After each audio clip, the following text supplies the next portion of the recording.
सब आज हम डील करेंगे जो इकोलॉजी है उसके सारे क्वेश्चन जो 2022 सितंबर में पूछे गए हैं। हमने पिछले वीडियो में सारे डेवलपमेंटल बायोलॉजी के क्वेश्चन डील कर लिए हैं। अब हम करेंगे इकोलॉजी के सारे क्वेश्चन।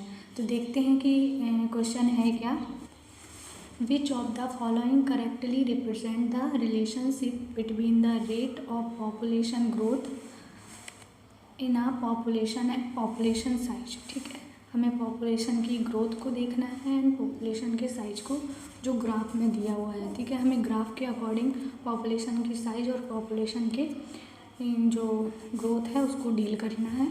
अभी हम थोड़ा सा इसका एक्सप्लेनेशन देखेंगे, उसके बाद इसके ऑप्शन को देखते हैं कि कौन सा सही है और गलत है। ठीक है, तो हम इसका थोड़ा सा एक्सप्लेनेशन देख लेते हैं। ये इकोलॉजी से आया हुआ है वो, और ये पॉपुलेशन इकोलॉजी से पूछा गया है जो हमारा क्वेश्चन है।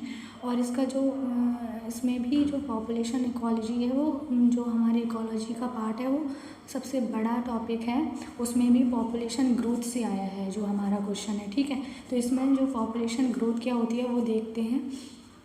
पॉपुलेशन ग्रोथ जिसमें पॉपुलेशन का गेन या लॉस होता है उसे हम पॉपुलेशन ग्रोथ कहते हैं। पॉपुलेशन को हमने दो टर्म में डिवाइड किया है, एक है नेटैलिटी एंड सेकंड है मॉर्टेलिटी। ठीक है, तो नेटैलिटी का मीनिंग जानते हैं क्या होता है।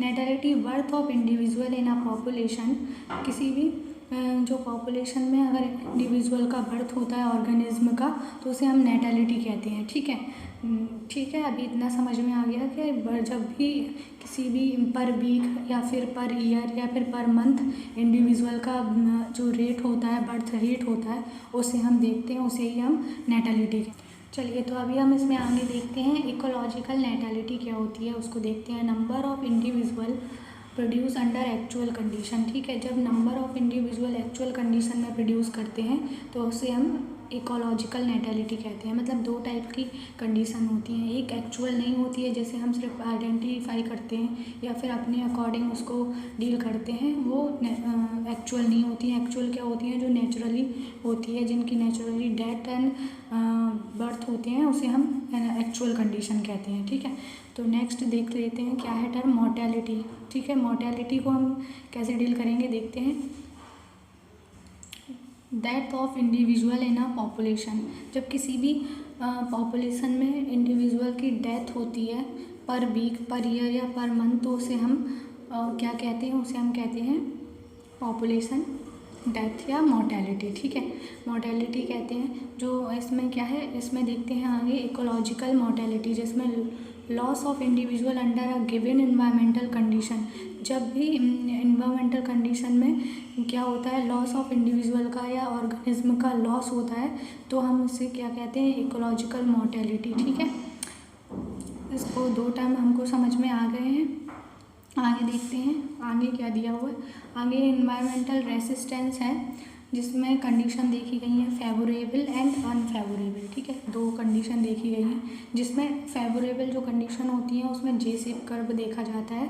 जे शेप कर्व क्या दिखाता है, वो दिखाता है कि जो हमारी क्या है ग्राफ है, उसके अकॉर्डिंग हम देखते हैं कि जो इंडिविजुअल है उनका लॉस और गेन कैसे हो रहा है, या फिर वो एंटर और एग्जिट कैसे कर रहे हैं। ठीक है, एंटर और एग्जिट में भी क्या होता है कि इमिग्रेशन और एमाइग्रेशन होता है। ठीक है, इमिग्रेशन में क्या होता है कि जो पॉपुलेशन होती है वो एंटर करती हैं, एमाइग्रेशन में वो एग्जिट करती हैं। ठीक है, तो जैसे कि जब अनफेवरेबल कंडीशन आ जाती हैं तो वो इस स्थान से क्या कर जाती हैं, एग्जिट कर जाती हैं। ठीक है, तो वो जी शेप कर्व में देखते हैं।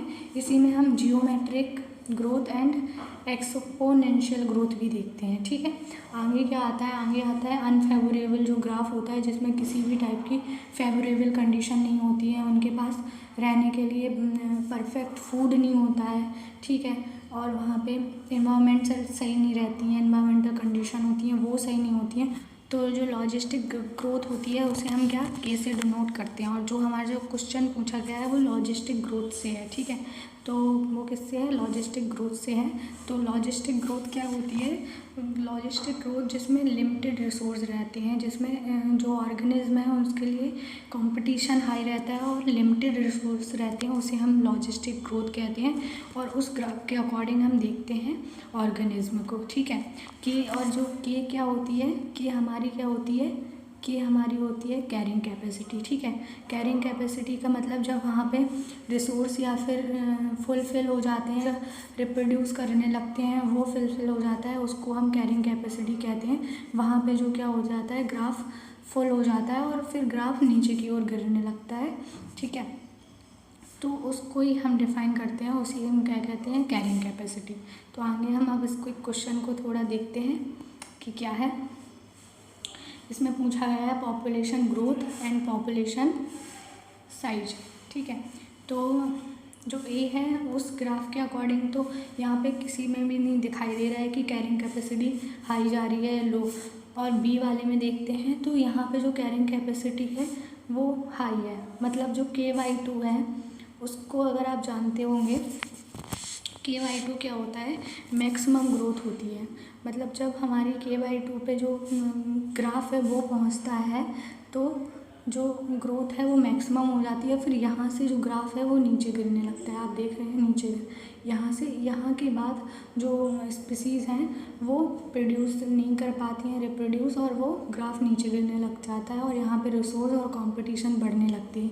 यहाँ के बाद ये जो KY2 हम डिनोट करते हैं उसे क्या कहते हैं, मैक्सिमम ग्रोथ कहते हैं। तो हमारा जो बी ऑप्शन है वो एकदम सही हो जाएगा। ठीक है, तो आपको ये वाला तो एकदम ही गलत है दिए हुए हैं, इनमें कैरिंग कैपेसिटी जो है वो यहाँ पे दिखा रखी है। तो यहाँ पे तो ये बढ़ रहा है, यहाँ पे भी ये ग्राफ बढ़ रहा है, तो ये जो दोनों हैं वो गलत हो जाएंगे और हमारा बी ऑप्शन एकदम सही हो जाएगा।